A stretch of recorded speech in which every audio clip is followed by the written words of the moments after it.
UP में mission 80 के लिए बीजेपी ने तैयार कर ली है रणनीति। पहली लिस्ट के बाद अब दूसरी लिस्ट में होंगे चौंकाने वाले नाम।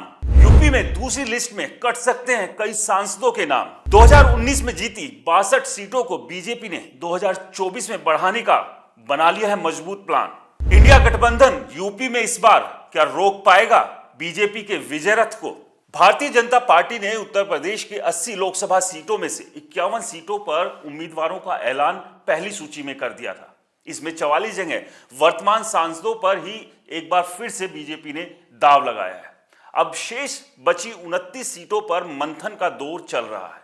सहयोगी दलों की बात करें तो 2 सीट रालोद को दी जा चुकी है। अनुप्रिया पटेल की अपना दल को पिछली बार की तरह 2 सीट मिलने की संभावना है। राजभर के खाते में 1 सीट जा सकती है। कई अहम सीट पर विजयी प्रत्याशियों को बदला भी जा सकता है। यूपी में बीजेपी की तरफ से बाकी बची सीटों में से 7 सीटें ऐसी हैं जहां 2019 के चुनाव में जीत हासिल नहीं हो पाई थी। इन हारी हुई सीटों पर विशेष ध्यान रहेगा।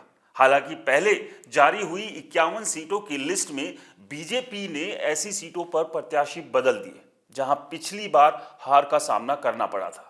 इसमें अमरोहा से कंवर सिंह तंवर, लालगंज से नीलम सोनकर और संभल से परमेश्वर लाल सैनी शामिल है। अभी बाकी बची सीटों की लिस्ट में रायबरेली, पीलीभीत और सुल्तानपुर जैसी प्रतिष्ठित सीटें भी हैं। अमेठी में जहां राहुल गांधी का किला ध्वस्त करने वाली स्मृति ईरानी पर एक बार फिर से बीजेपी ने दांव लगाया है, वहीं कांग्रेस की परंपरागत सीट रायबरेली में अभी विपक्षी उम्मीदवार के चयन का इंतजार किया जा रहा है।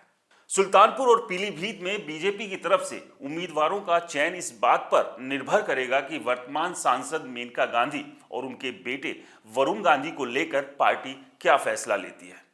इसके साथ ही बलिया, देवरिया, मेरठ, मुरादाबाद, सहारनपुर, मैनपुरी, हाथरस सीट पर कैंडिडेट्स के बदले जाए या नहीं, बीजेपी इसको लेकर भी जबरदस्त मंथन चिंतन कर रही है। बड़ा सवाल केसरगंज से ब्रजभूषण शरण सिंह का टिकट दिए जाने को लेकर भी है।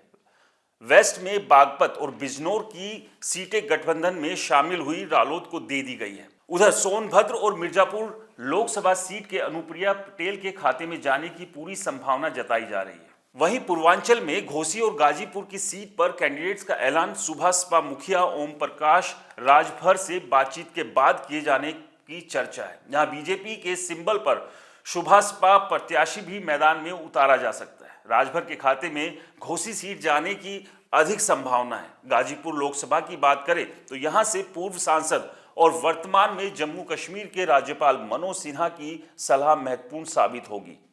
गौरतलब है कि 2019 के चुनाव में यूपी की 80 में से 62 सीटों पर बीजेपी ने जीत दर्ज की थी।